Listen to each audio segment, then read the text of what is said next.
Good afternoon, dear students. As you know, I have already finished off the chapter EM Induction of your section B of paper C. In my current video, I am going to discuss the next part of the same section B of paper C. Let us start from the divergence and curl of magnetic field vector B vector. The first part is divergence of the magnetic field vector B vector. Now for this purpose, what did I do? I have supposed a current I is flowing through a closed loop C bounding a surface S.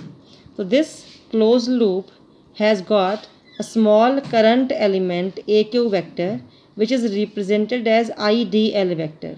And I wish to find out here at the point P the magnetic field due to this current element.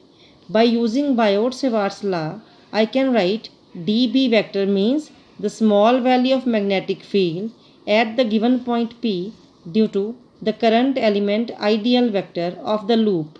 It can be given as, by using Biot-Savart's law, you can write it as equation number 1. dB vector is equal to mu naught upon 4 pi ideal cross r vector upon r cube. Now, I wish to find out the magnetic field at point P due to this whole current loop, so which can be directly obtained by integrating the equation number 1 with respect to the length element dl. So I will write the total magnetic field B vector at point P as closed line integration of dV, which can be written by this expression. Now taking the constants mu naught into I upon 4 pi out of the integration sign, I will get equation number 2. Now you have to do the divergence on both sides. Divergence means you simply have to take the dot product of B vector with del vector, and similarly on the right hand side, dot vector of the right hand side quantity with del vector. On applying divergence, you will get this type of equation. Now taking again the constants out of this derivative sign, because del vector is a derivative differential operator, I will write like this. Name this as equation number 3. Now students, we have already proved the identity, the scalar triple product of the three vectors del dot A cross B dash.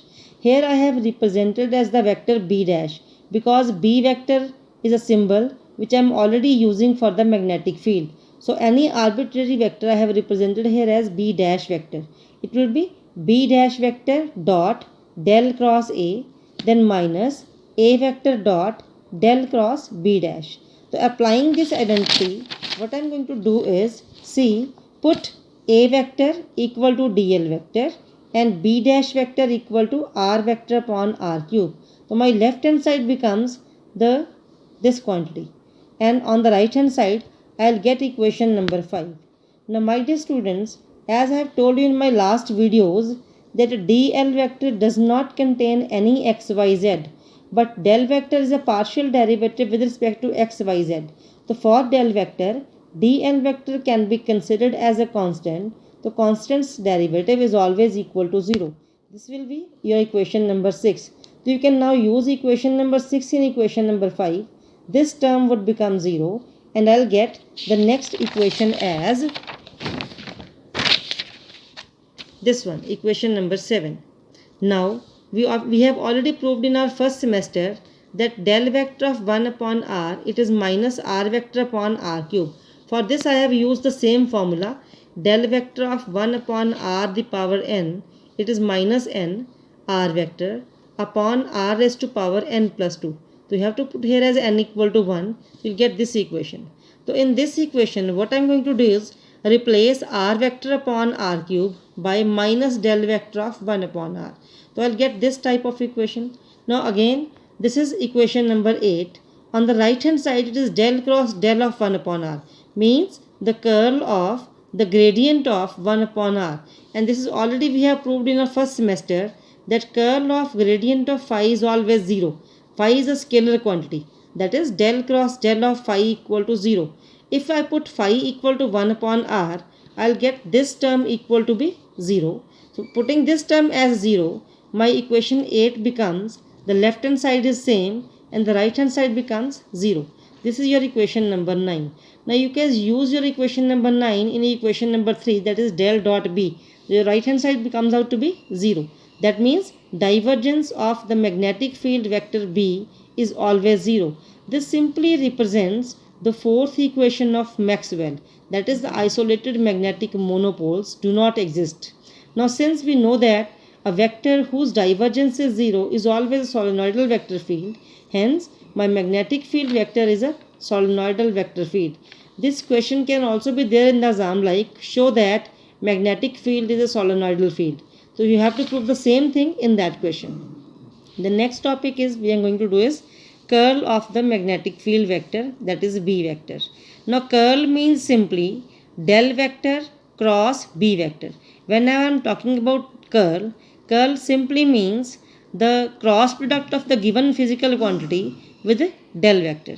Now what I am going to do over here is I have to find out del cross B vector. For this purpose I have again assumed a closed curve C bounding an open area S. S means the surface area of this closed loop through which J1, J2, J3 and J4 they are so on the current density vectors. Students, in your previous semester I must have told you about the current density. It is simply, the symbol is J and simply represents the current per unit area. If the current densities are not the same, that means current flowing through this surface at different points must be varying. But remember one thing, that this current density J vector is not time dependent. It is time independent. It is simply depending upon the position coordinate. Alright. Now consider a region of space in which the currents are flowing, that is J vector current per unit area varies from point to point. See this point, this is point to point variation of J vector as shown in figure B, but it is time independent, means the current density vector is not changing with time. It is a steady current density.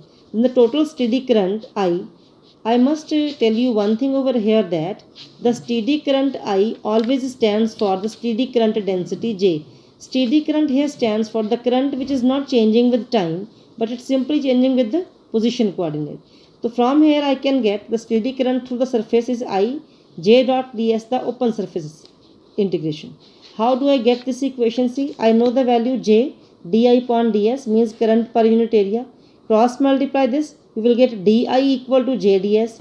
Integrate on both sides, you will get total current. Di integration is I and JDS integration is simply taken as the open surface integration of J vector, where J vector is the current density of the element ds over the surface S. Now what I am going to do is, you have done your Ampere circuital law in your 10 plus 2.